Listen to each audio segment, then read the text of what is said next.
हम सभी आत्मा, हमारी शांति कर्ण पिशाचिनी, ये हमारा जो मोबाइल है, तो कर्ण पिशाचिनी रूपी रावण जो है हमारी शांति को छीन कर ले जाता है। और ऐसा ही हो रहा है। आज कितने भी अच्छे आप मूड में रहेंगे, जैसे ही सोशल मीडिया को खोल कर देखेंगे तो कोई कुछ यहाँ सृजन की बात तो अब कम ही हो रही है, बस यहाँ पर नफरत फैलाने की बात अत्यधिक हो रही है। और वो लोग हैं जो अपने घर में बैठकर कोई एक स्टेटमेंट देते हैं, वो रोड में खुद नहीं आते और आशा करते हैं कि आप रोड में उतरे और युद्ध करें। ये किसी भी धर्म, मजहब और किसी भी संप्रदाय, जाति के हो सकते हैं, लेकिन आपको समझना पड़ेगा। आप जब समझ जाएंगे तो अच्छे समाज का निर्माण होगा। आपकी समझ ठीक करनी पड़ेगी। याद रखिएगा, सोशल मीडिया में जितने मित्र हैं उनका चुनाव आपने स्वयं किया है। आप अपने ही विवेक से अपने समाज का आपने निर्माण किया है। और यदि आपके द्वारा बनाए हुए समाज पर भी आपका नियंत्रण नहीं रहा तो दुर्भाग्य है। जी हाँ, आप स्वनियंत्रित बनने का प्रयास करें। आप प्रयास करें कि आप खुद के द्वारा नियंत्रित हो। कोई भी आता है और कोई भी भड़काकर आपसे कुछ भी करवा देता है, ये अच्छी बात नहीं। प्रयास करें हम पर के द्वारा, दूसरे के द्वारा नियंत्रण होना बंद कर दें। हम कोई खिलौना नहीं या कोई मशीन नहीं।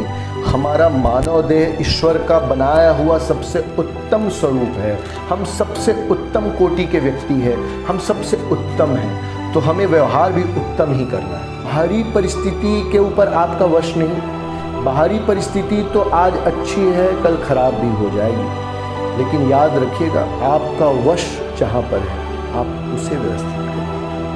अभी लॉकडाउन का जो समय था, ये अंतःकरण को व्यवस्थित करने का ही अवसर था। पांडवों को 12 वर्ष का वनवास और 1 वर्ष का अज्ञातवास मिला। और इन 12 वर्ष में आपने देखा कि पांडव केवल जंगल में ही जाकर रोते नहीं रहे, उन्होंने तपस्या की। जी हाँ, जब विपरीत परिस्थिति हमारे जीवन में आए तो याद रखिएगा हमें तपस्या करनी है। और जब हम तपस्या करते हैं तो धीरे धीरे हमारी क्षमता बढ़ जाती है।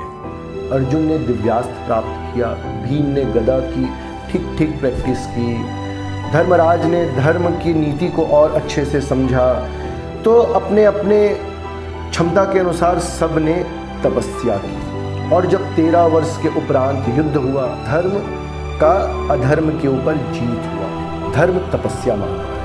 प्रयास करें कि प्रत्येक क्षण को आप जिंदा दिली से जिए और सकारात्मक ऊर्जा स्वयं में और अपने आसपास के परिवेश में भरें। जी हाँ, प्रयास करें कि नफरत ना फैलाएं, प्रेम फैलाएं, क्योंकि हमारे जीने का 2 स्थान है, एक तो समाज और दूसरा प्रकृति।